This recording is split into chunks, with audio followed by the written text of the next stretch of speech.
हम्म। सभी लोगों को नमस्कार। मैं डॉक्टर दीपक शर्मा और डॉक्टर शिल्पी अरोड़ा दोनों लोग स्वागत करते हैं orbit institute of applied homeopathy की तरफ से। जैसा कि ओआईएच की तरफ से मतलब orbit institute of applied homeopathy की तरफ से आप सब लोगों को हम कुछ ना कुछ एजुकेशन के बारे में देते रहते हैं। तो आज मैं आपसे मिलवाना चाहता हूँ डॉक्टर आर के अग्रवाल सर का, सर से जो प्रिंसिपल एंड डीन है केडी मेडिकल कॉलेज मथुरा में।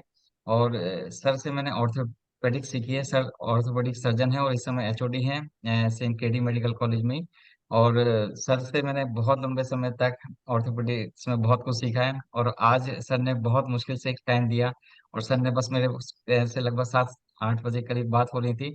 तो मैंने एक केस के लिए बॉस को फोन किया था कि सर सर्वाइकल का एक केस है, जरा सॉल्व नहीं हो रहा है।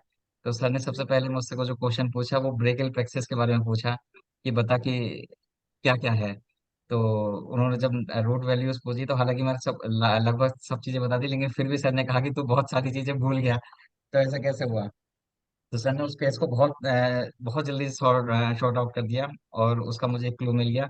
तो लेकिन सर से मैंने रिक्वेस्ट करी, और पहले भी करता रहा हूँ, सर मेरे सारे स्टूडेंट और मेरे जितने भी कोलीग्स हैं उसको उनको भी आप बताइए। तो सर ने कहा कि ठीक है आज ही बताते हैं और 10 बजे बताते हैं। तो जो भी हैं जो भी अभी तक आए हैं मैं उन सब लोगों का बहुत धन्यवाद करता हूँ कि सर को सुनने के लिए आप लोगों ने इतनी जल्दी से शॉर्ट नोटिस पे ज्वाइन किया है। तो मैं सबसे पहले तो चाहूंगा कि जो हमारे प्रिंसिपल हेड हैं orbit institute of applied homeopathy की, डॉक्टर शिल्पी अरोड़ा, वो सर का स्वागत करें। Doctor Shilpi Arora. Yeah, thank you, Dr. Deepak. Thank you, sir, for accepting हमारा जो इनविटेशन है इतने शॉर्ट नोटिस पे। And thank doctor you sir, Deepak thank you आपके वेरी बहुत मच। डॉक्टर दीपक आपके बहुत क्लोज है और आपको बहुत ज्यादा रेस्पेक्ट करते हैं। तो it will be our honour to have you today. And हमें बहुत अच्छा लगेगा कि आप अपने सारे एक्सपीरियंसेस हमसे शेयर करें। आई नो थोड़ा सा टाइम है, सारे एक्सपीरियंस तो नहीं, बट हाँ, जो भी आप नॉलेज हमें जी देंगे, I know it will be like a golden words today. जी जी जी जी जी। तो thank you doctor Shilpi Arora. जी। I am also obliged after talking with the Dr. Deepak Sharma, the one-to-one talk. He hmm, was in some impression that I have to take some classes. हाँ, So I told him that I don't have so much of time in regular. So hmm, in a easy way, during the evening time, we can take a regular and at the regular interval, we can take some type of one-to-one issues. Whatever you have, you are facing difficulties in diagnosing the patients, especially the pain-related or the joint pain-related issues. So we can handle it. तो हम मेरा थोड़ा सा एक mythology में भी interest है, homeopath, I am admirer of homeopathy also. बहुत सारे पेशेंट को मैं होम्योपैथी की चीजें बताता हूँ जो मैंने डॉक्टर दीपक शर्मा से ही सीखी हैं, रदर वीकेंड से। तो वो भी बड़ा अच्छे से बताते हैं कि हाँ, ये चीजें यूज होती है। तो बीच बीच में मैं नाम लूंगा उनका जो मुझे कुछ फेंट सी मेमोरी है, तो you can understand it well. तो कहाँ से शुरू किया जाए? आपका क्या क्या रहेगा? कोई वन बाई वन कुछ? देखिए क्योंकि ओपन टॉक है तो जो हाँ, हम जानना चाहते हैं सर, मतलब जैसे हमारे पास जॉइंट पेन को लेकर के जो सबसे ज्यादा पेशेंट आते हैं और हाँ, उसमें हाँ। आजकल जो सबसे ज्यादा फेमस चीज हो गई है वो रिम्यूटॉइड अर्थराइटिस हो गई है। तो जी। रिम्यूटॉइड अर्थराइटिस के क्योंकि हमें सिम्टम्स सब मालूम है, बाकी क्लिनिकल्स मालूम है। तो इन्वेस्टिगेशन में जैसे भी मेरे पास जो पेशेंट है आजकल के ट्रेंड में वो एंटी सीसीपी लेकर के आते हैं, या कुछ लोग ये कहते हैं कि आरएफ फैक्टर आजकल पॉजिटिव होता है या नेगेटिव होता है, उसका कोई सिग्निफिकेंस नहीं है। तो इसकी हम्म। इन्वेस्टिगेशन के बारे में सर कुछ बता पाएंगे? यहाँ से शुरुआत कर लेते हैं, या आरए के बारे में आप कहाँ से शुरू करना चाहें? जो भी आप बताना चाहें। अच्छा, नहीं नहीं, मैं तो यह है कि जैसे सबसे पहले कोई भी चीज जैसे सिस्टमेटिक होता है, what is the RA, rheumatoid जी जी जी। आर्थराइटिस है क्या, हाँ डेफिनेशन सर क्या है वो तो इसकी। है। अब जी सर। मेनली तीन चीजें हैं इसमें आपको डे टू डे प्रैक्टिस में फेस करेंगे। Rheumatoid arthritis, gout and osteoarthritis. जी ये तीनों जॉइंट के डिजीज हैं। जी इनमें होता है क्या है कि rheumatoid arthritis, as the name is self explanatory, जैसे oid means resemble to rheumatism, the disease which is resemble to rheumatism called the rheumatoid. And arthritis mean inflammation of the joint. Joint का नाम arthron है, arthron से inflammation of the joint is called arthritis. तो ये rheumatoid arthritis, inflammation of the joint which mimic the rheumatic fever. Rheumatic fever is a disease which is caused by bacteria, जो heart की disease होती है, heart में होता है। साबे सब एक्यूट बैक्टीरियल एंडोकार्डाइटिस, उसी से मिमिक करती है ये। तो मेरा जो मैंने इसे पे डीपली रिसर्च किया, तो ऑल्दो ये कहते हैं कि ये एंटीबॉडीज बनाती हैं सेल के अगेंस्ट। कहाँ पे? जॉइंट के जो सॉफ्ट टिश्यू है। तो जॉइंट का जो सॉफ्ट टिश्यू है, जो जॉइंट कैप्सूल है, एक बेसिक, हेलो, हाँ सर, आवाज आ रही है आपकी। हाँ, जी। बेसिक स्ट्रक्चर जॉइंट का होता है, एक सैनोवियल जॉइंट होता है। तो सैनोवियल जॉइंट में दो बोनी एंड होते हैं जनरली, एक, और उसके जो चारों ओर एक कैप्सूल से इनक्लोज्ड होते हैं, covered with the capsule, joint capsule. Joint capsule का जो इनर लेयर होता है, that is called the synovial membrane और सैनोवियम। ठीक है। उसके चारों ओर लिगामेंट्स होते हैं, बीच में सैनोवियल फ्लूइड होता है। और लार्ज जॉइंट में ये जो बोनी एंड्स हैं, they are covered with the cartilage, hyaline cartilage basically. अगर कुछ आपको स्ट्रक्चर याद आ रहा हो, जी। बोनी एंड्स, जो आप किसी एक जॉइंट का पूछिए, किस जॉइंट के बारे में आप जानना चाहते हैं, मैं उसी जॉइंट का एक्सप्लेन करूं फिर मैं। सर सपोज नी नी जॉइंट, जी। नी जॉइंट को देखें। हाँ सर, नी जॉइंट पे देखते हैं पहले। तो नी जॉइंट में बेसिकली दो चीज ज्यादा मिलती हैं, ऑस्टियोआर्थराइटिस और रूमेटॉइड आर्थराइटिस। रूमेटॉइड आर्थराइटिस जी। इतनी नहीं मिलती है, rheumatoid arthritis basically small joints की डिजीज है। जी। जैसे जॉइंट जॉइंट ऑफ फिंगर्स है, जी। तो फिंगर्स के जॉइंट्स हैं तो वो रूमेटॉइड के लिए होंगे। और जो लार्ज जॉइंट है उसमें बेसिकली जो ऑस्टियोआर्थराइटिस होती है वो एज रिलेटेड डिजीज होती है। और इसी में जो है एक एक गाउट भी होती है, जो डिजीज होती है। तो ये थोड़ी थोड़ी डिफरेंट होती हैं ये। और एक होती है एंकाइलोजिंग स्पॉन्डिलाइटिस, जो स्पेन की डिजीज है बेसिकली। जी। ये चार मेन मिलती हैं, इसके बाद और भी हैं। तो इसकी सेप्टिक आर्थराइटिस है, और ट्यूबरकुलर आर्थराइटिस है, और ये सोरियाटिक आर्थराइटिस है। तो ये सारी डिजीज और भी आर्थराइटिस मिलती हैं। तो एक जॉइंट का एक सिंपल सी बात यह है कि दो बोन है जो जुड़ रही हैं, forming a joint. Bony ends जो एक दूसरे को अपोज कर रहे हैं, covered with the cartilage, hyaline cartilage, and the joint itself surrounded by joint capsule। joint capsule की जो इनर मेम्ब्रेन होती है, that is lined by the synovium और साइनोवियल मेम्ब्रेन, जो कि साइनोवियल फ्लूइड एक्सक्रीट करती है। Synovial fluid causing the lubrication of the joint। और उस कैप्सूल के चारों ओर लिगामेंट्स होते हैं सपोर्ट में, providing the stability of the joint। ठीक है। जी। अब रूमेटॉइड जो है वो बेसिकली जो स्मॉल जॉइंट्स की जो आप डिजीज है पूछ रहे हैं, फिंगर कम बात लें, तो उसमें भी सेम यही चीज है। दो बोनी एंड्स हैं, covered with the cartilage, and the whole joint is surrounded by the joint capsule and soft tissue. तो rheumatoid is basically a disease of the capsule and soft tissue which surround the joint, and this is the auto immune disease. Autoimmune disease आप सब समझते हैं, जो self की जो cell के against जो है वो ऑटोइम्यूनिटी जो बनने लगती है, तो वो ऑटो इम्यून डिजीज है। रूमेटॉइड किसकी? जॉइंट के सराउंडिंग जो सॉफ्ट टिश्यू है, joint capsule, synovial membrane and other soft tissue. ठीक। अब जो ऑस्टियोआर्थराइटिस है, that is basically disease of the cartilage. जो जॉइंट के बीच में जो कार्टिलेज होता है, उसका डिजनरेशन शुरू हो जाता है, that is the osteoarthritis. Third is the gout. तीसरी चीज क्या थी? सैनुअल फ्लूइड। तो सैनुअल फ्लूइड में जो यूरिएट के क्रिस्टल्स डिपॉजिट हो जाते हैं प्रोटीन की मेटाबॉलिज्म के बाद, प्यूरिन्स की मेटाबॉलिज्म के बाद, तो वो क्रिस्टल जो है वो इम्पिंज करते हैं सॉफ्ट टिश्यू में, causing the inflammation of the joint. तो तीन मेन आपके पास आ गई डिजीजेस जॉइंट की। One is the rheumatoid which is autoimmune disease, और किसके against? Against the soft tissue, joint capsule है, लिगामेंट्स है, सेल मेम्ब्रेन है।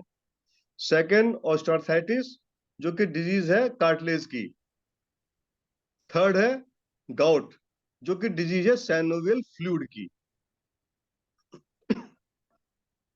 क्लियर?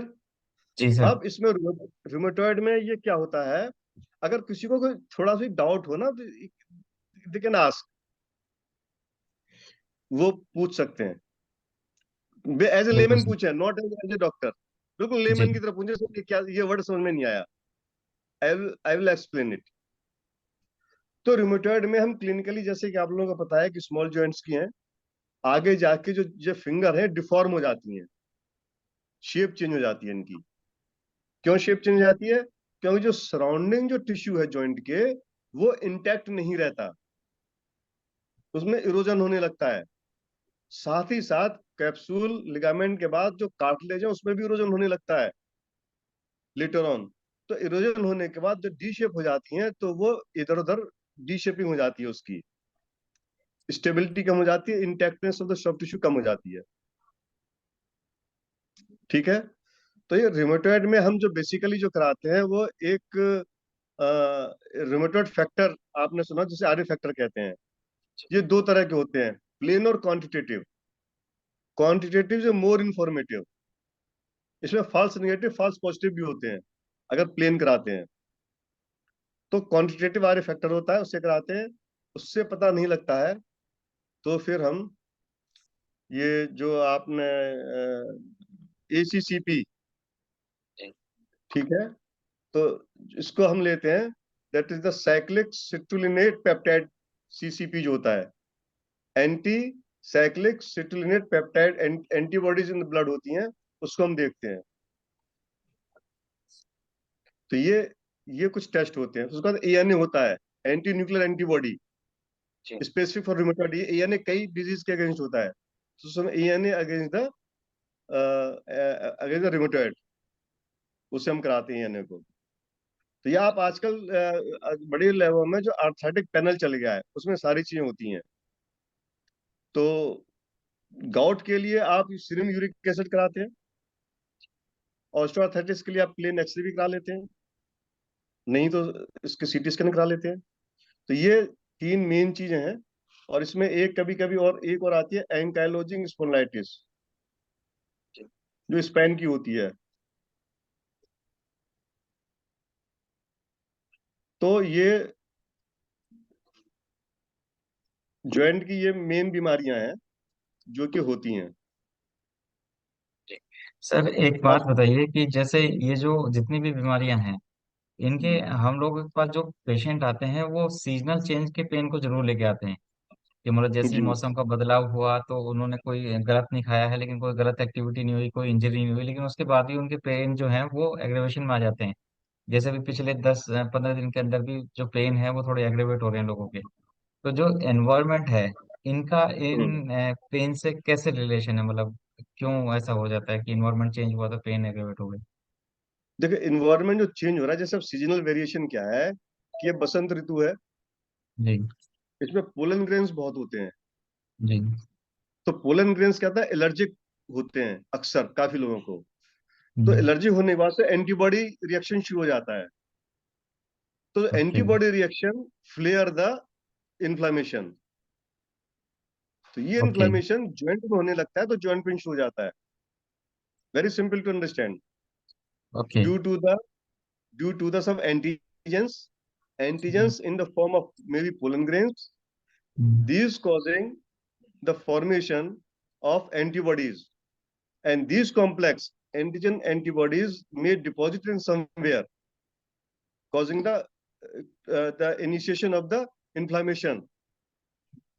तो ये इन्फ्लामेशन जो है वो जॉइंट में शुरू हो गया, जैसे अगर बॉडी में शुरू हो गया तो फीवर आ जाता है, थ्रोट में शुरू हो गया तो कफिंग होती है, नोज या साइनस में शुरू हो गया तो स्नीजिंग होने लगती है। सो जी। These are the due to the antigens. तो ये मिमिक ठीक है। करेगा किससे, जो भी एंटीजन एंटीबॉडी डिजीज होंगी, जैसे रूमेटॉइड से। जी। हाँ, इसलिए वो पेन बढ़ जाते हैं सीजनल वेरिएशन में। तो बेसिकली सीजनल वेरिएशन में आपको जो भी आप एंटी एलर्जिक आप अगर देंगे जी। along with the NSAID, अगर पेन है, तो वो ज्यादा एक एक बेनिफिशियल इफेक्ट करेगा ये जॉइंट पेन के लिए। ठीक है, मतलब लेकिन एंटी सर एलर्जी और ज्यादातर रेमेडिड। ऐसे लोग जो पोलन एलर्जी अगर होगी तो ज्यादातर हम लोग ये मानते हैं ना कि अपर रेस्पिरेटरी सिम्टम आने चाहिए। तो हाँ वो तो नहीं आ रहे, लेकिन उसके बावजूद भी पेन जो है वो इंक्रीज हो रहे हैं। हाँ हाँ। नहीं नहीं। तो अब जी। जरूरी नहीं, तो ऐसा होता है कि जो पार्ट वीक है बॉडी का, जी। आप जब ऑक्सीजन सांस ले रहे हैं, एयर से पोलन अंदर जा रहे हैं, तो right from the nose, tip of nose, nostril से लेके और लंग एल्वेलाई तक कहीं भी जा सकता है वो। जी। ठीक है। अब जी। चांस की बात यह है कि जो आपका जो mucous membrane in the throat है, जी। It have good immunity. Hmm. But जो एल्वोलाई में गया, वहां से जो ब्लड स्ट्रीम में गया आगे, तो जहां जी। जहां पे ब्लड स्ट्रीम में गया, वहां पे ओके। उसने रिएक्शन दिया जिस भी जॉइंट में। तो जिस जॉइंट में वो जाके स्टेबलाइज हो गया, उस जॉइंट हम्म। का रिएक्शन शुरू हो जाएगा वो। ओके, तो मतलब हमें ये पोलन एलर्जी को आसानी से नहीं लेना चाहिए, क्योंकि वो जॉइंट पेन भी क्रिएट कर सकता है। नहीं, ये बिल्कुल बिल्कुल, ये तो बहुत ही ज्यादा, ये तो, ये जो है, इतना ज्यादा ये प्रॉब्लम क्रिएट कर देते हैं कि आजकल तो 2-2 3-3 वीक्स में ठीक नहीं हो रही है। ओके। हम्म। और सर ये पोलन एलर्जी लगातार ईयर टू ईयर बढ़ती चली जा रही है लोगों में हर तरीके से। इसका कॉज ये है कि आपकी इम्यूनिटी कम हो रही है। हाँ, ये हो सकता है। अब इम्यूनिटी के लिए क्या है, जैसे कि मेरे हिंदू मैथोलॉजी का आपने सुना होगा कि 5 तत्व होते हैं, जी। जानते हैं ना? छित, जी। जल, पावक, गगन, समीरा। पृथ्वी, जल, आकाश, अग्नि, वायु। जी। ठीक है। इनमें से किसी का इम्बैलेंस हो जाता है तो ये चीजें शुरू हो जाती हैं। जी। अब कैसे? पृथ्वी, पृथ्वी में क्या क्या चीज आती है? तो जो जो भी हमारे बॉडी के लिए जरूरी है, क्या? Protein, fat, carbohydrate, minerals, vitamins, ये सारी पृथ्वी से पैदा होती हैं जी। खाने के रूप में। ठीक है। और इसके अलावा क्या है, ये कितनी चीजें हो गई है? 5 चीजें हैं। Protein, fat, carbohydrate, minerals and vitamins. ठीक। जी। छठी चीज क्या है? जल, पानी।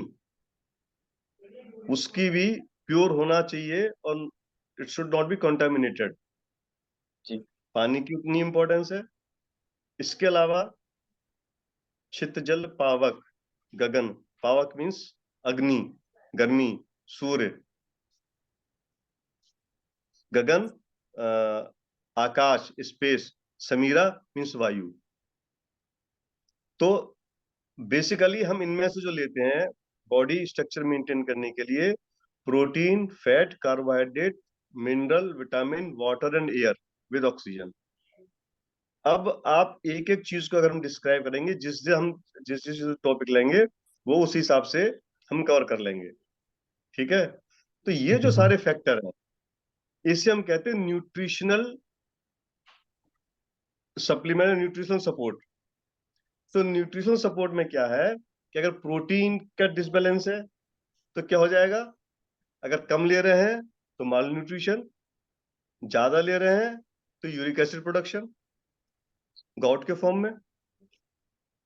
ठीक। फैट ज्यादा ले रहे हैं, कोलेस्ट्रॉल बढ़ेगा, फैट बढ़ेगा, वेट बढ़ेगा, लोड आएगा जॉइंट्स पे, पेन हो जाएगा। कार्बोहाइड्रेट बढ़ेगा तो हाइपरलिपिडीमिया होगा, बेसिकली ट्राइग्लिसराइड। जी। ठीक है। तो ये भी जब ज्यादा कार्बोहाइड्रेट लेते हैं तो change into the protein and fat, जी। ग्लूकोनियोजेनेसिस के थ्रू। जी। नेक्स्ट जो हम लेते हैं मिनरल्स, जितने भी मिनरल्स हैं ऑल आर इंपॉर्टेंट, जो भी आप नाम लेना चाहें। जिंक है, एल्युमिनियम है, मैग्नीज है, मैग्नीशियम है, कॉपर है, ये जो मोलिब्डेनम है। ये जो सारे के सारे जो मिनरल्स हैं, वो आपके डे टू डे लाइफ में बॉडी को चलाने में हेल्पफुल होते हैं। ठीक है। नेक्स्ट है विटामिन। जो केमिकल, जो चीजें, जो बॉडी नहीं बना पाती हैं, ये जो फैट, प्रोटीन, कार्बोहाइड्रेट इंटरचेंजेबल होते हैं, ये तो बना लेती है बॉडी, लेकिन विटामिन नहीं बना पाती है, इसे हमें बाहर से ही लेना पड़ता है। तो vitamin are very much essential part for the body. ठीक है, तो आपके प्रोटीन हो गए, फैट हो गया, कार्बोहाइड्रेट हो गया, विटामिन हो गए, मिनरल्स हो गए, और वाटर। जो अगर वाटर की डेफिशिएंसी रहेगी तो भी प्रॉब्लम आएगी, you know very well. Next is the air, air with oxygen. ये सातों चीजें अगर ऑक्सीजन नहीं है, प्रॉपर ऑक्सीजन नहीं है, you can face the difficulty. अब ये चीजें सारे के सारे जॉइंट में या बॉडी स्ट्रक्चर में इनकी इम्बैलेंस कॉज द डिजीज। एक एक करके किसी को ले लेते हैं। तो ये जो पेन है बेसिकली, ये जो पहला जो था कि ये एलर्जी की वजह से होता है। एलर्जी किस वजह से हो रही है? इम्यूनिटी कम है। इम्यूनिटी कम क्यों है? ये जो मैंने सातों चीजों के नाम दिए हैं, ये कहीं ना कहीं ये इम्बैलेंस है इनका। आप प्रॉपर प्रोटीन नहीं ले रहे हैं, प्रॉपर फैट नहीं ले रहे हैं, प्रॉपर कार्बोहाइड्रेट नहीं ले रहे हैं, प्रॉपर वाटर नहीं ले रहे हैं, प्रॉपर मिनरल्स नहीं है, प्रॉपर विटामिन नहीं है, प्रॉपर एयर, ऑक्सीजनेटेड एयर नहीं है, पोल्यूटेड एयर ले रहे हैं आप, पोल्यूटेंट्स हैं। तो all these may cause the deficiency in immunity and causing the different ailments including the joint pain। तो ये एक एलर्जी का हो गया। अब इसमें अब इसके अलावा और भी बहुत सारे कॉजेज हैं, जैसे मस्कुलर कॉजेज भी हैं इसमें। मस्कुलर जब मसल्स हैं, अगर आप मिस यूज करते हैं, यानी उसका यूज प्रॉपर नहीं करते हैं, गलत तरीके से यूज करते हैं, डिसयूज करते हैं यानी उसे यूज ही नहीं कर रहे हैं, या ओवर यूज कर रहे हैं यानी बहुत ज्यादा एक्सरसाइज कर रहे हैं, बहुत ज्यादा काम कर रहे हैं फिजिकली, ये तीनों चीज इम्बेलेंस करती हैं। तो मस्कुलर कॉजेज भी हो सकते हैं पेन के लिए, जॉइंट पेन के लिए। और जॉइंट पेन का यू कैन ऑब्जर्व के जो है, जो बॉडी वेट है और मूवमेंट्स ऑफ द पार्ट्स हैं, जॉइंट भी मूवमेंट होता है with the help of the muscles. अगर वो प्रॉपर नहीं काम कर रही हैं तो जॉइंट भी कहने के इफेक्ट हो जाता है। जी। इसके अलावा जो वेस्कुलर कॉजेज हैं, वेस्कुलर कॉजेज में अगर ब्लड सप्लाई प्रॉपर नहीं है, इस्कीमिया है, तो ऑक्सीजन एंड न्यूट्रिएंट्स वो नहीं मिलेंगे। वो नहीं मिलेंगे तो फिर अगेन कॉजिंग प्रॉब्लम। फिर न्यूरल कॉजेज है, न्यूरोजेनिक फैक्टर्स हैं, कौन सी नर्व का इन्वॉल्व है, उस नर्व की वजह से पेन हो जाता है। Other question arising, why are the females are more affected? जी। तो ये किस रिस्पेक्ट में है, कि मतलब जॉइंट पेन में, एलर्जी के रिस्पेक्ट में पूछ रहे हैं? ये जॉइंट पेन में सर। जॉइंट पेन में जी। बहुत ही सिंपल, न्यूट्रिशनल इम्बैलेंस। फीमेल्स का जो न्यूट्रिशन है, जो डाइट है, not proper. Major thing is deficiency of vitamin D and B12। Vitamin D is a major factor which maintain the health of the bone and the joint, and it is a wonder of one of the vitamins। बहुत सारी जो आपकी activities है control हुआ है vitamin D. जितने भी बोनी pen है, जॉइंट पेन है, मस्कुलर पेन है, ये तो विटामिन डी करते ही, तो समझते हैं आप। इसके अलावा it is very much effective in the diabetes. Diabetes वाले पेशेंट को विटामिन डी लगाइए, दीजिए, हम्म। उसकी डायबिटीज की जो डोज कम हो जाएगी, हो सकता है ठीक भी हो जाए। जी। जिसके बहुत ज्यादा डायरिया है, बच्चों के, छोटे बच्चों के स्पेशली, और किसी दवा से कंट्रोल नहीं हो रहे हैं, अब से विटामिन डी दीजिए, डायरिया कंट्रोल हो जाएगा। इवन ब्लड प्रेशर में विटामिन डी का रोल है। इसके अलावा लंग्स में भी विटामिन डी काम करती है, स्किन में काम करती है, ग्रेइंग ऑफ हेयर, उसमें भी विटामिन डी का रोल है। तो विटामिन डी से, तो जो फीमेल है, विटामिन डी कैसे मिलता है? नेचुरल सोर्स है सनलाइट। सनलाइट कैसा? कि मॉर्निंग, बिल्कुल अर्ली मॉर्निंग आवर्स का नहीं, after that, after 2 hours, 1-2 hours, सुबह 6 बजे सूरज निकलता है, तो 7:30-8 बजे से आप लेना शुरू करिए उस दूध को। अब कितना लेना है? Expose your body skin to the sun rays for 25% of your area, body area, for 25 minutes for 25 days. A formula of 25. तो आपको एक्सपोज करके रखना है, ऐसा नहीं कि कपड़े पहन के धूप में बैठे हैं। कपड़े पहन के आप धूप में बैठेंगे तो आपको गर्मी तो मिलेगी, लेकिन एक्सरेज, जो सन रेज का जो बेनिफिट है, वो बिल्कुल नहीं मिलेगा। अर्ली मॉर्निंग का बिल्कुल मत लीजिएगा, उसमें इंफ्रारेड और अल्ट्रावायलेट रेज होती हैं जो कैंसरस होती हैं, और जो सनसेट के आसपास के, वो भी, उसमें भी नहीं बैठना है आपको, उसमें भी सेम चीज होती है जो कैंसरस होती हैं। तो उसको अलावा बाकी 1-2 घंटे सुबह के बाद और 1-2 घंटे शाम से पहले वो आप उसमें बैठ सकते हैं। तो सिंपल, लेकिन फीमेल अवॉइड करती हैं। 2-3 चीजें हैं इसके लिए। एक तो उन्हें टाइम नहीं मिलता है, पहली चीज। हाउस होल्ड वर्क में सुबह बिजी रहती हैं। जो ऑफिस गोइंग है वो ऑफिस के लिए बिजी रहती हैं। एक तो है कि बिजी रहती हैं, दूसरा क्या है, उन्हें डर होता है टैनिंग का, धूप में निकलने से कहीं उनका रंग थोड़ा सा वो डार्क ना हो जाए, तो इस वजह से वो धूप में नहीं निकलती हैं। तीसरा ये है कि आजकल जो मेट्रो सिटीज हैं उनमें घर ऐसे बने हुए हैं कि उनमें धूप ही नहीं आती।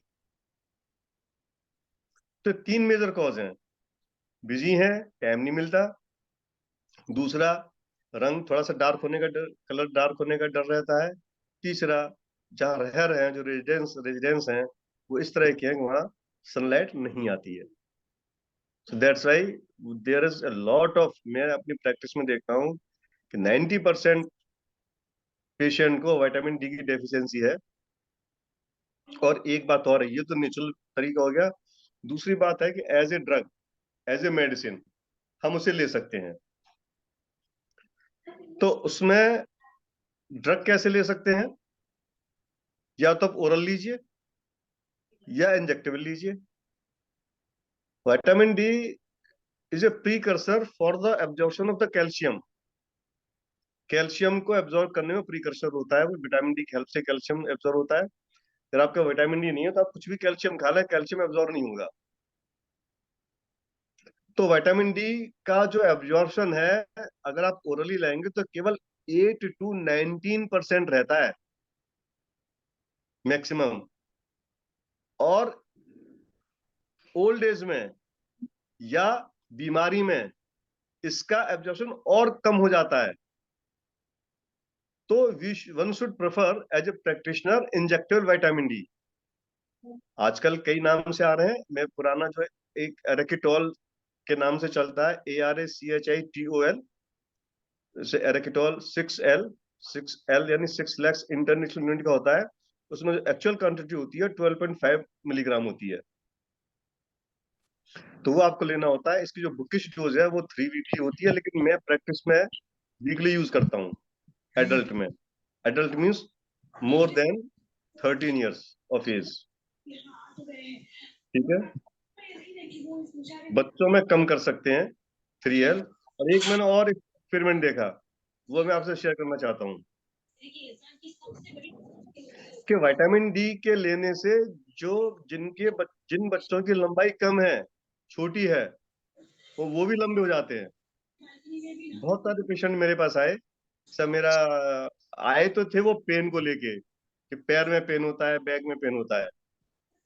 लेकिन जब मैंने विटामिन डी दिया, उनके जो पेरेंट्स थे, not having the height more than 5 feet, और वो 1-2 बच्चे थे उनके, लड़का तो हो गया 6 फुट का और लड़की होगी 5.5 फुट की, just using this vitamin D injectable. तो उसका मैं आपको बताऊंगा कि कैसे कैसे जब कभी होगा तो कैसे कैसे लेना होता है, क्या करना होता है। तो just to improve your height, it is a good thing. जो ग्रोथ हार्मोन होते हैं उससे भी ज्यादा बढ़िया काम करती है, और कोई साइड इफेक्ट नहीं है इसका। तो this is the vitamin D. और कोई सवाल आपका? सर आपने एक बार जो हमें सिखाया था, हालांकि जो विटामिन डी की डोजेस आपने बताई, जो विटामिन डी आपने मुझे पढ़ाया था, उसके बाद मैंने जनरली अपनी प्रैक्टिस में हर दूसरे या तीसरे पेशेंट को जो पेन लेकर के आता है या लिथार्जीनेस भी लेकर के आता है, तो मैं उनको विटामिन D3 और B12 जरूर चेक कराता हूँ। और मोस्टली हम्म कम मिलते हैं जैसा आपने बताया सिटीज में। और आपके हम्म कहने पे हमने एक बार 2016 में ये भी काम किया था कि गवर्नमेंट को ये भेजा एक डाटा बना हम्म करके कि जो हम्म सब्जियां हैं, मतलब जो हम हम्म लोग आजकल सब्जियां खा रहे हैं, हम ये सोच के खा रहे हैं कि ये महंगी हैं, अच्छी हैं, लेकिन अगर हम्म उस महंगी सब्जी में और अच्छी सब्जी में ही विटामिन ना हो या मिनरल्स ना हो, तो इसमें हम्म हम कुछ भी नहीं कर सकते। तो हमें एक ओरल डोज, मतलब जो एक्स्ट्रा डोजेस हैं ड्रग के माध्यम से, वो हमें लेनी पड़ती हैं। या हमें पेशेंट को हम्म भी बोलना पड़ता है कि आप ये डोजेस कंप्लीट करो कैसे भी। तो आपने हम्म, एक विटामिन का जिक्र किया था, विटामिन A का, जिसका मुझे आज तक याद है कि आपने उसको ऑस्टियोक्लास्टिक एक्टिविटी के लिए यूज बताया था, हाँ विटामिन E का, है ना? ये तो हाँ उसका भी यूज कर रहा हूँ सर, और विटामिन E का भी कर रहा हूँ। तो मुझे लगता है कि आप सब लोगों को वो विटामिन A वाला जरूर बताइए, क्योंकि वो बहुत बढ़िया चीज है हाँ एकदम। हाँ। विटामिन ए ऑस्टियोक्लास्टिक यानी बोन को कम करना, जी और ऑस्टियोब्लास्टिक यानी बोन फॉर्मेशन, बोन को बनाना। बोन बनाना ऑस्टियोब्लास्टिक, बोन कम करना ऑस्टियोक्लास्टिक।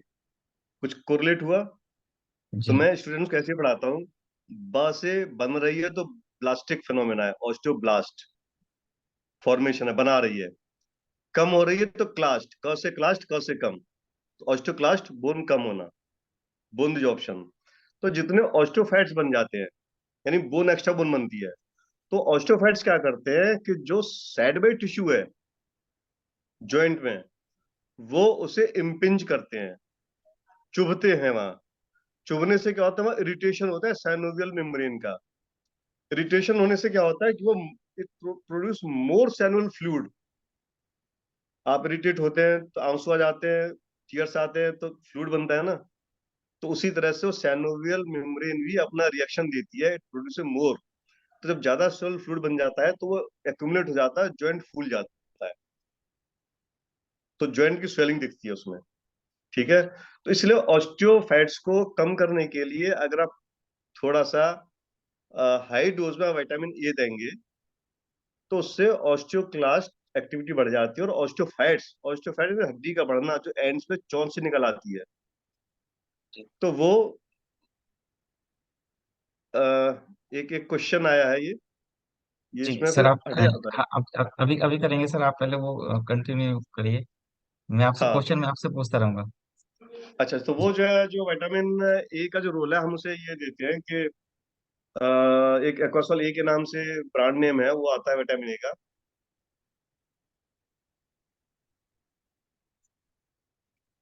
ये जो क्वेश्चन आ रहे हैं ना, आप इसे नोट करिए, मैं सबका जवाब दूंगा इसमें।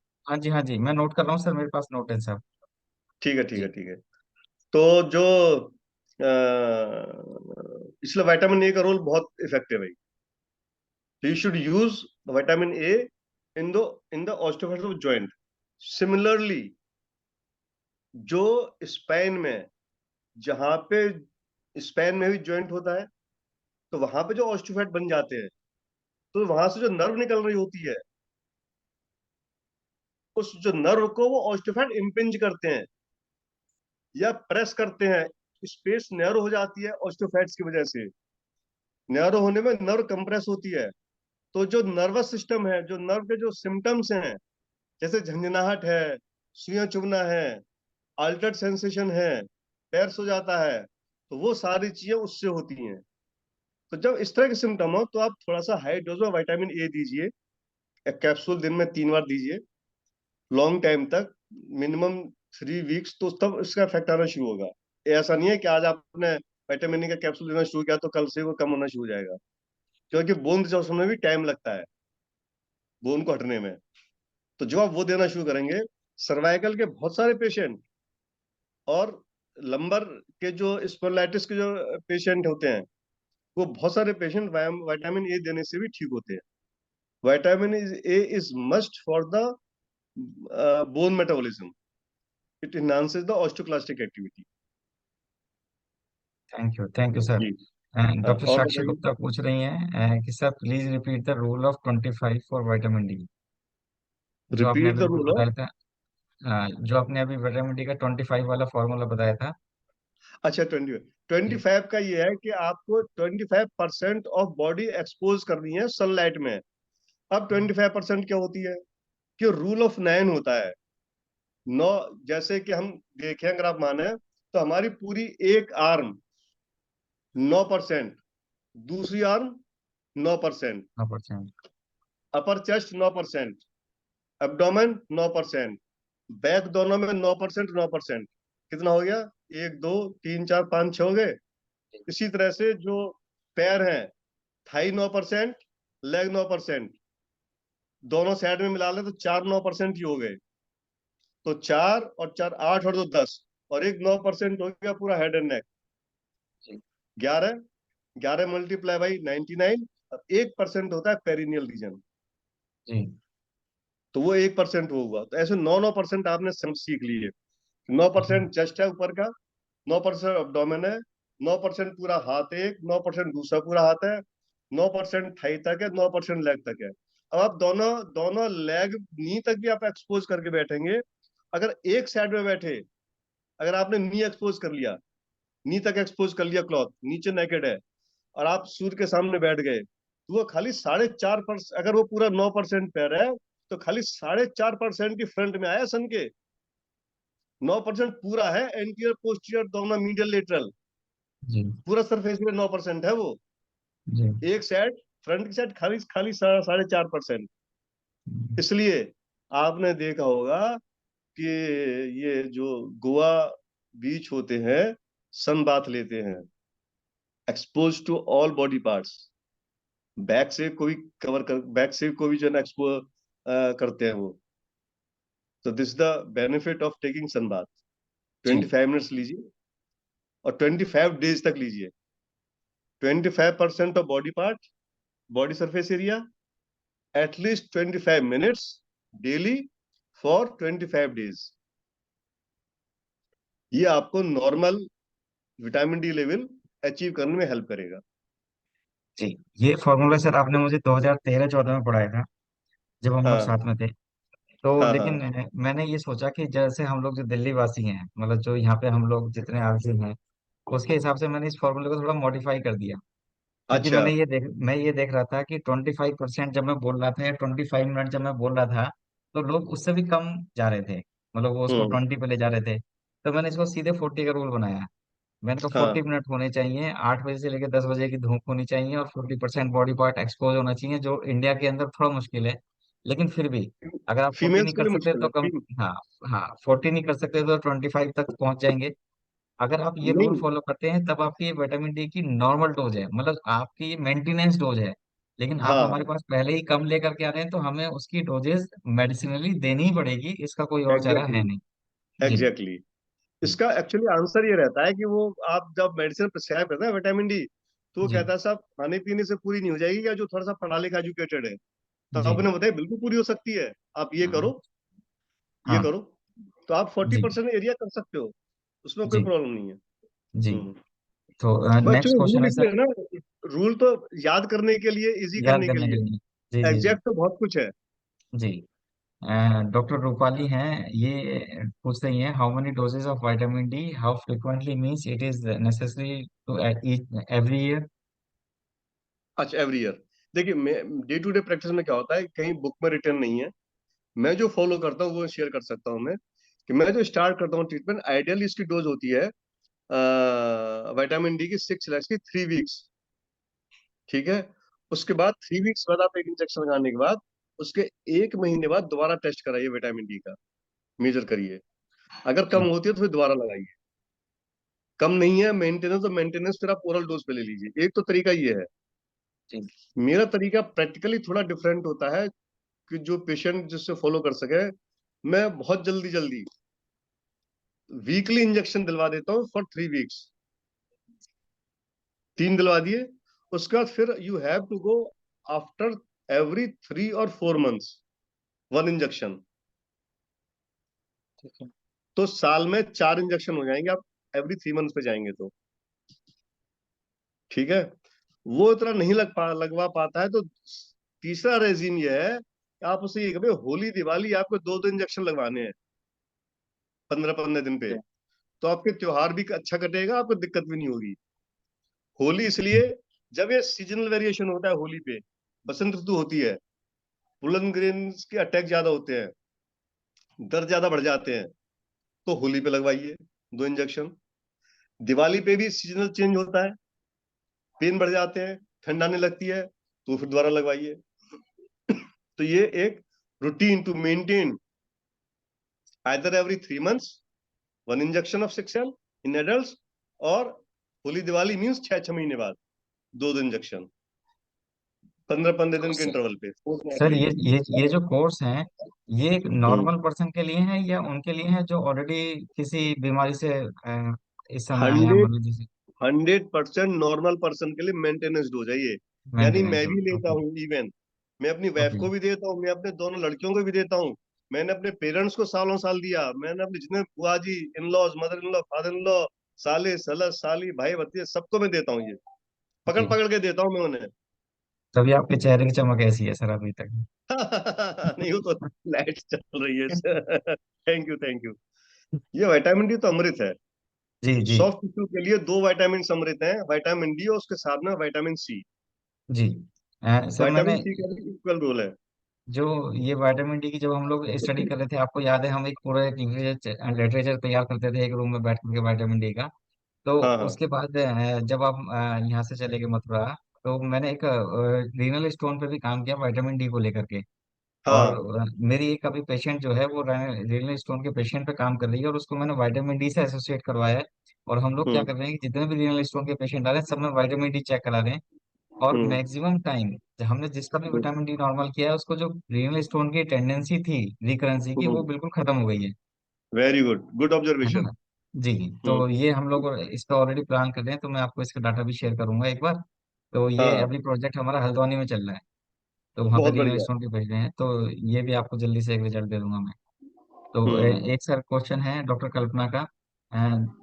Sir the patient ask can we take multi vitamin instead of vitamin D? तो नहीं देखो, इसमें भी मुझे आपकी एक मल्टीविटामिन। लाइन याद है। जी, पहले आप ही बताइए, बता दो, आप ही बता बताइए। दो, बता दो। मैं नहीं तो देखिए भूल गया सर, क्या आप बताया था। हमेशा, हाँ नहीं, आपने हमेशा ये बताया था कि एक थाली में सब कुछ परोस करके खाने से अच्छा है कि आप एक एक चीज का स्वाद लेकर के खाओ। तो हाँ, मल्टीविटामिन का आप थोड़ा सा विरोध करते थे उस समय भी, आपने मुझे यही सिखाया था कि एक single vitamin at a time दो, ताकि उस विटामिन का पूरा पूरा यूज हो पाए। और वेरी गुड। मल्टीविटामिन, हाँ, मल्टीविटामिन जनरली लीवर को खराब करते हैं। तो मुझे जितनी हाँ ये लाइन याद है।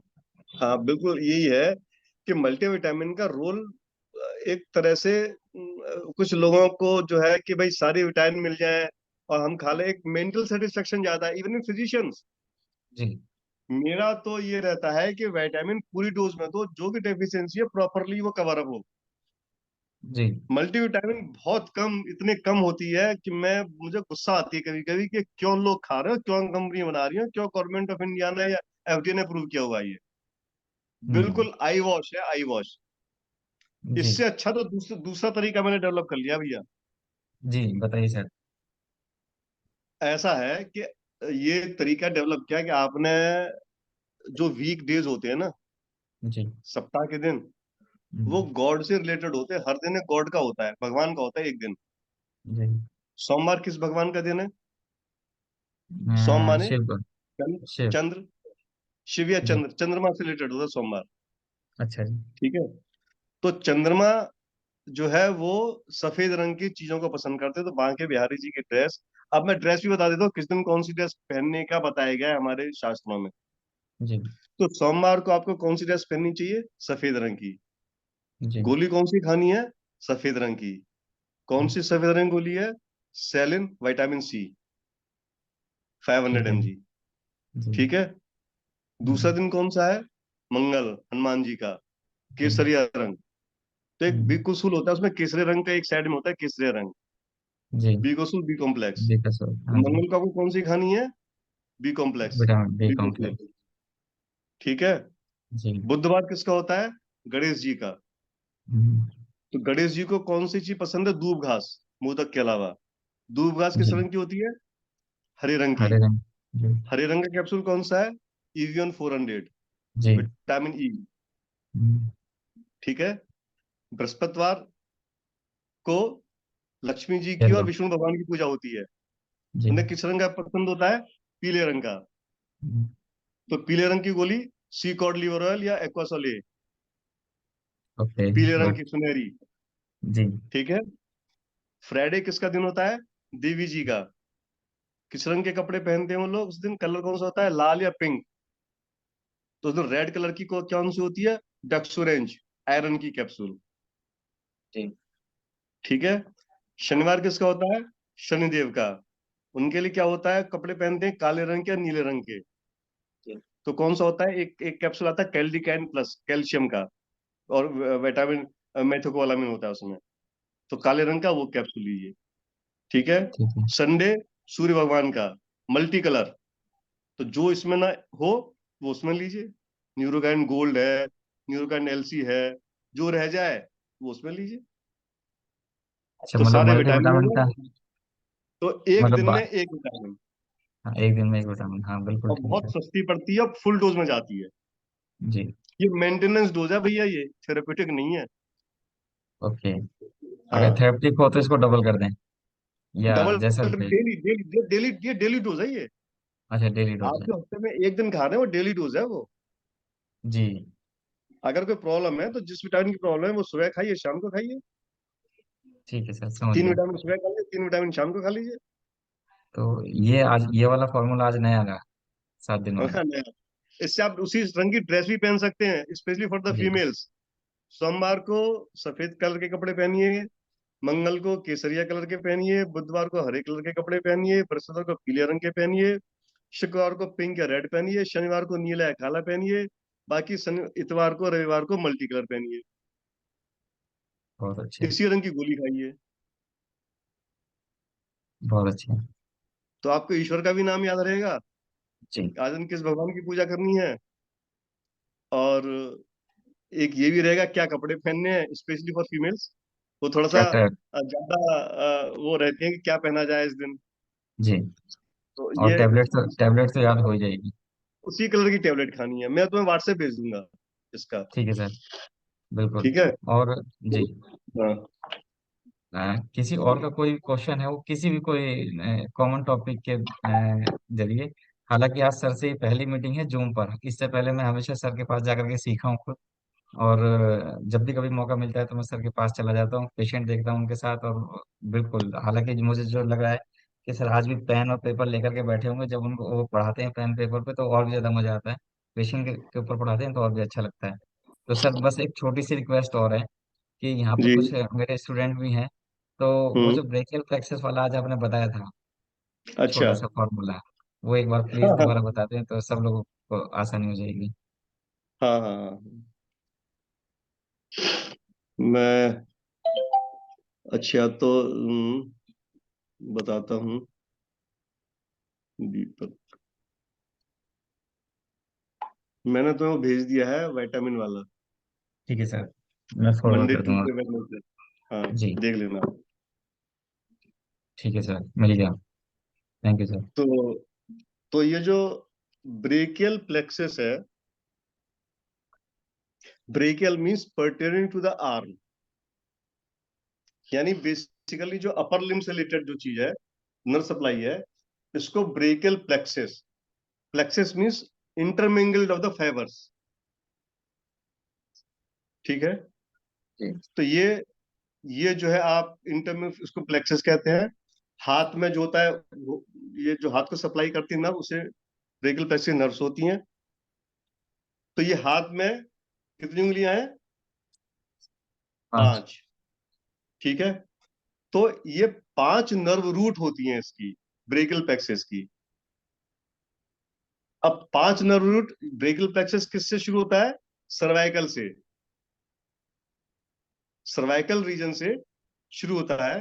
तो रूट वैल्यू 5 नर्व होती हैं, 5 5 उंगलियों को कहां से? C5 से। C5, और 5 लगा लीजिए। C5, C6, C7, C8 और T1, 5 हो गई है। तो जी। ब्रेकियल प्लेक्सस में 5 नर्व शुरू कहां से? पांचवी सर्वाइकल वर्टिब्रा से। तो ये ब्रेकियल प्लेक्सस बनता है। ये root value C5, C6, C7, C8, T1। अब जो ऊपर की दो हैं, दोनों बहनें 5 और 6, ये मिल जाती हैं, कमजोर कमजोर होती हैं, मिल जाती हैं। C5, C6 मिलके क्या बना लेती हैं? अपर ट्रंक। ट्रंक तना मोटा होता है, ट्रंक बना लिया। ठीक है। अब जो छोटी दो बहनें हैं, कौन सी? C8, T1, वो दोनों मिल जाती हैं। उन्होंने क्या बना लिया? छोटी हैं, नीचे की हैं, लोअर ट्रंक। ठीक। बीच की कौन सी अकेली रह गई? C7। C7 मजबूत, अकेली चल पड़ती है। और कहां तक जाती है? सबसे लंबी आपकी बीच की उंगली कौन सी है? सबसे बड़ी बीच की उंगली। तो C7 की सप्लाई कहां तक होती है? मिडिल फिंगर ऑफ हैंड तक। क्लियर? जी। और इसके इधर अगर आप एनाटॉमिकल पोजीशन देखेंगे, इसके लिटरली जो दो फिंगर हैं, इंडेक्स और थंब, ये से यहां तक अप्रोक्सीमेट एल्बो तक सप्लाई करती है C7 के बराबर C6। और एल्बो से लेके यहां तक सप्लाई करती है शोल्डर के नीचे तक C5। और C5 के ऊपर जो डेल्टोइड रीजन है, ऊपर tip of the shoulder, that is the C4। नेक में क्या है? C3। आपको ब्रेकियल प्लेक्सस है तो आप यहीं तक C5 तक ही रहिए। तो C5, C6, C7 पे इधर क्या आएगा? C8। C8 up to elbow, then T1 up to T1, then this is the area T2। ठीक है। तो ये ब्रेकियल प्लेक्सस का फॉर्मेशन हो गया। 5 रूट हो गई, C5, C6, C7, C8 और T1। ट्रंक कैसे बना? ऊपर की दो ने मिला के बना लिया अपर ट्रंक, नीचे की दो ने मिला के बना लिया लोअर ट्रंक, और बीच की ने बना लिया मिडिल ट्रंक। 3 ट्रंक हो गए। ठीक है। जी। अब ये जो तीनों ट्रंक हैं, ये सप्लाई करके फिर ब्रांचेस देती हैं। अपर ट्रंक से 2 ब्रांच निकलती हैं, सुप्रास्कैपुलर और सबक्लेवियस, नर्व टू सबक्लेवियस। फिर 3 ब्रांच और निकलती हैं, वो कभी बोर्ड पे या पीपीटी शेयर करूंगा। Lateral pectoral, lateral branch of the median nerve, और मस्कुलोकुटेनियस। ये अपर ट्रंक की ब्रांचेज है। और मिडिल ट्रंक की ब्रांचेज जो है, वो median root of median nerve, medial root of median nerve हो गया, एक मीडियल पेक्टोरल नर्व हो गया, एक medial cutaneous nerve of arm, medial cutaneous nerve of forearm, और अल्नर नर्व। ये 5 ब्रांच हो गई मिडिल ट्रंक की। लोअर ट्रंक की upper subscapular nerve, lower subscapular nerve, nerve to latissimus dorsi, axillary nerve और रेडियल नर्व। ये 5 branch हो गई लोअर ट्रंक की। तो बेसिकली आप देखो, तो जो हमने जो अपर ट्रंक की 2 ब्रांच बताई थी पहले, तो टोटल मिला के वो भी 5 ही हैं। 5 ही हैं। पहली 2 निकल जाती हैं ट्रंक के पास से, फिर उनके डिवीजन हो जाते हैं एंटीरियर पोस्टीरियर। डिवीजन के बाद वो कॉर्ड बन जाती हैं, medial cord, lateral cord, posterior cord. तो ये पोस्टीरियर कॉर्ड की ब्रांचेस जो मैंने ये बताई आपको। मीडियल कॉर्ड की ब्रांच जो पहले मैंने बताई थी, medial root of median nerve और medial pectoral nerve, medial cutaneous nerve of arm, medial cutaneous nerve of forearm, और अल्नर नर्व। और लेटरल कॉर्ड की ब्रांच क्या बताई थी? Lateral pectoral nerve, lateral root of median nerve और musculocutaneous nerve. Posterior cord की क्या branch बताई? Upper subscapular nerve, lower subscapular nerve, nerve to latissimus dorsi, axillary nerve and radial nerve. तो ये पोस्टीरियर कॉर्ड की ब्रांच हो गई। तो ये आपकी ब्रांचेज हो गई सारी ये।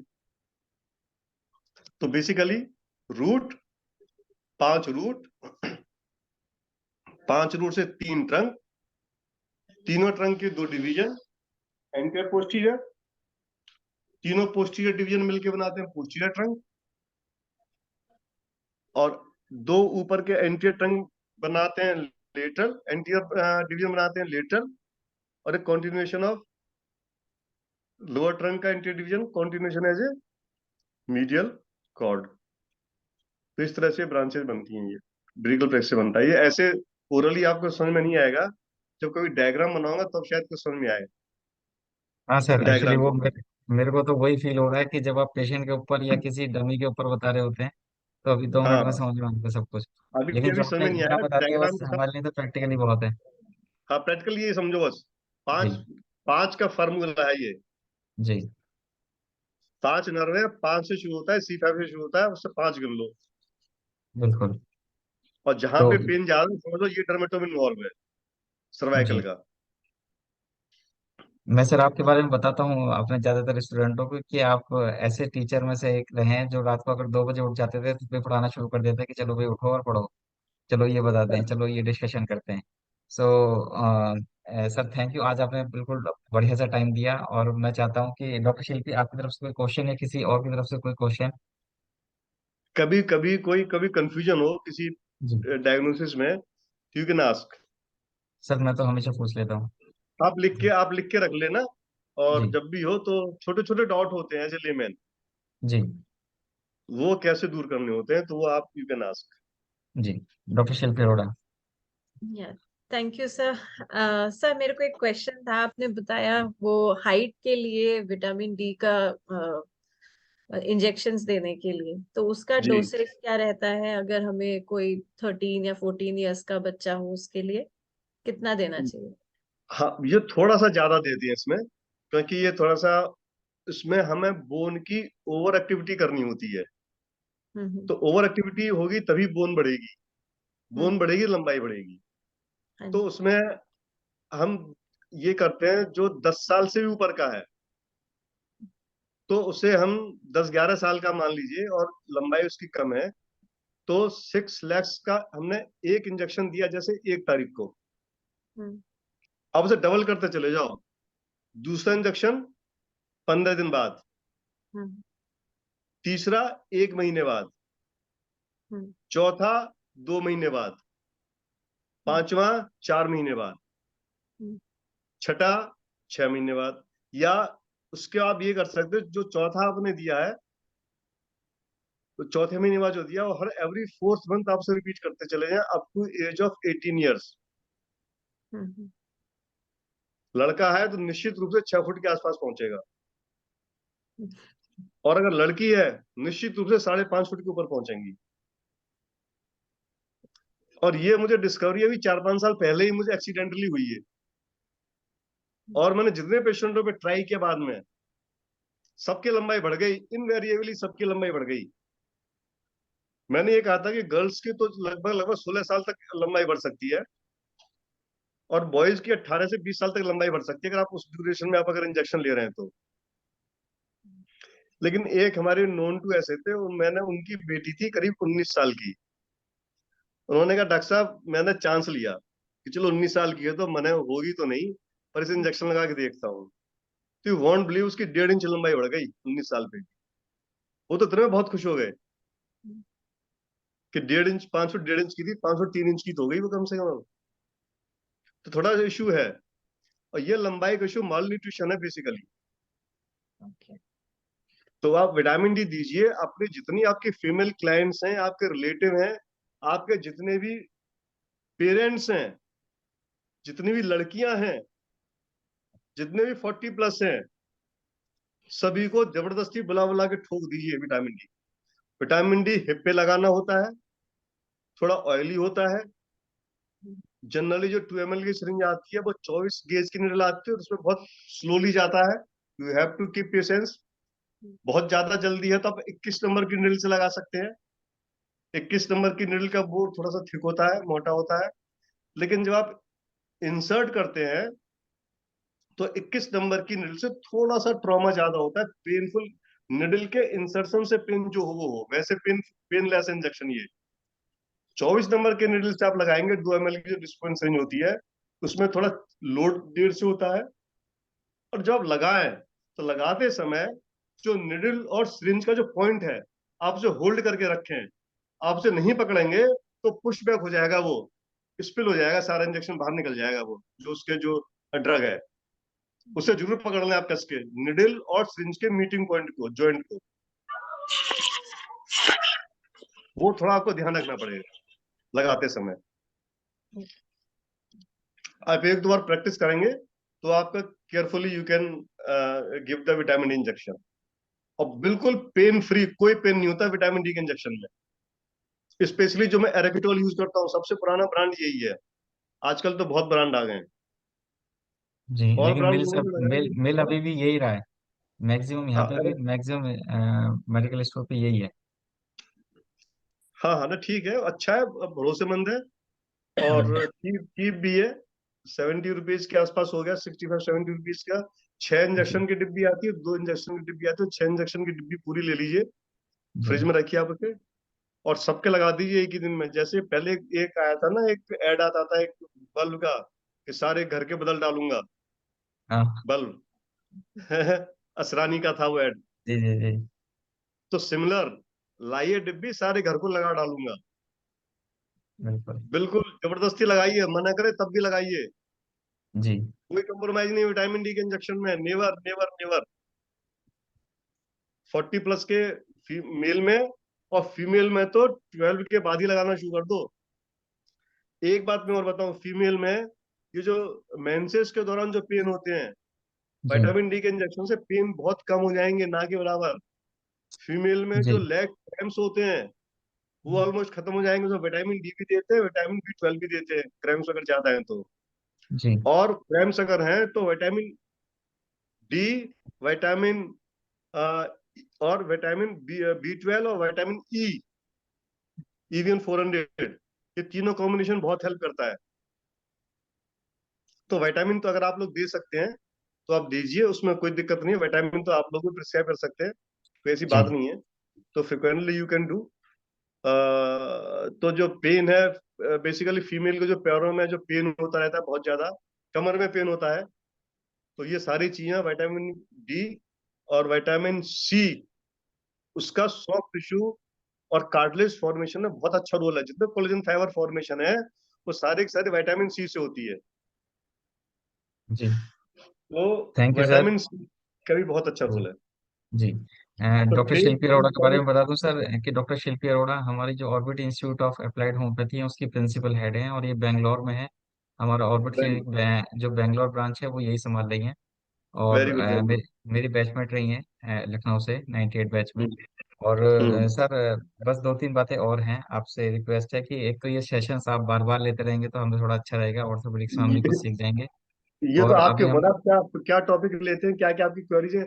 आप जब तो क्वेरीज इकट्ठी नहीं करेंगे ना तो मजा नहीं आएगा। आप क्वेश्चन हाँ पूछेंगे, आई विल गिव आंसर, जी। और आपको आप आंसर में सब मजा भी लोगों आएगा। को जी आप सब लोगों को बता दूं कि सर का आज ये जूम पर पहला सेशन था, तो हमने सर को जूम पे लेकर के आए हैं, और ये पहली मीटिंग है, और सर ने कहा था कि पहले एक छोटा सा मीटिंग कर लेते हैं, उसके बाद जो बाकी टॉक्स हैं हम करते रहेंगे। और जैसे भी हाँ, सर को हाँ, टाइम मिलेगा हम लोग ऐसे ही प्लान करेंगे, ये कोई जरूरी नहीं कि सर हमें एक हफ्ते पहले का टाइम बताएंगे, क्योंकि सर का टाइम बहुत प्रीशियस है, मुझे मालूम है। तो डॉक्टर शिल्पी अरोड़ा और हमने सर एक अभी कोर्स किया था स्किन के ऊपर, स्किन डिजीज के ऊपर। तो हाँ, हमने उसमें भी विटामिन डी का और विटामिन बी कॉम्प्लेक्स का रोल बताया, मतलब जितनी भी जो एक्जिमाज हैं या जो स्किन की डिजीज हैं, उसमें भी अपने हाँ। आप में एक विटामिन डी जो है वो बहुत अरे, जरूरी चीज है। और बहुत हाँ। जल्दी से ठीक भी हो जाते हैं स्किन के केस, विटामिन बी अगर हमने सही से दे दिए तो लेकिन ये। भैया, एक चीज याद रखना, विटामिन डी जितना ओरल इफेक्ट नहीं करता है, उतना इंजेक्टेबल इफेक्ट करता जी है। इंजेक्टेबल का ही मजा है, अगर मजा लेना चाहते हो ट्रीटमेंट का। जी ओरल करता तो है, इट विल जी। Take long time. हाँ मेंटेनेंस सर। डोज के लिए ओरल ठीक है, लेकिन जी injection is no choice of injection, no substitute of injection. ये तो मतलब मेरा तो पर्सनल यही मानना है। जी एक सर। अभी गैनी की हेड की मीटिंग हुई थी, अभी जो पीजी थीसिस टॉपिक थी, तो वो बड़े अगेंस्ट थी। मैंने कहा मैडम, आप एक बार विटामिन डी का इंजेक्शन लगा के तो देखो। तो जी उन्होंने फिर लगाया, अगली मीटिंग में वो बहुत खुश हुई, कहने लगा मेरे सारे दर्द बहुत कम हो गए। उन्होंने जी। थीसिस टॉपिक ही चेंज कर दिया उस बच्चे का, कहने लगा विटामिन डी पे थीसिस करो तुम लोग। बहुत ये अच्छे। जो बहुत अच्छे। मेंसेस जो क्रैम्प्स होते हैं, जो एब्डोमिनल पेन जी होते हैं ड्यूरिंग मेंसेस, और एक अभी अभी एक ऑर्थोपेडिक सर्जन थे, वो इंग्लैंड रिटर्न, उन्होंने अपनी मदर का जो है ना वो जॉइंट रिप्लेसमेंट कराया, जी। एमसीएच। तो हम्म। मैक्स में दिल्ली में कराया, तो वो थोड़ा सा प्रॉब्लम में आ गई उनका, ठीक नहीं हो रही थी वो, जॉइंट वगैरह हम्म। लोड नहीं ले पा रहा था, एक डेबिलिटेटिंग स्टेट थी। तो ऐसे हम्म। मुझसे शेयर कर रहे थे, तो मैंने कहा, अरे सर आप मेरी मानो या मत मानो, मैं हम्म। इंग्लैंड रिटर्न तो नहीं हूँ, लेकिन प्रैक्टिकली हम्म। आप विटामिन डी दीजिए और एक है ना डेकाड्यूराबोल स्टेरॉइड का इंजेक्शन लगा दीजिए, तो वो अच्छा। ठीक हो जाएगी। आज ही अभी शाम को मेरी बात हुई तुम्हारे फोन के बाद से, ही जी। Was so much happy. कहने लगा सर मैंने आपकी दोनों बातें मान ली, मैंने विटामिन डी का इंजेक्शन भी दे दिया और डेकाड्यूराबोल भी दे दिया, एनाबोलिक स्टेरॉइड है, और एक हफ्ते के अंदर बहुत इंप्रूवमेंट हो गया। मैंने कहा सर मुझे 15-15 दिन पे 2 बार और दे देना, बिल्कुल 100% नियर टू नॉर्मल हो जाएंगी। वो बहुत इतने अच्छा। खुश थे।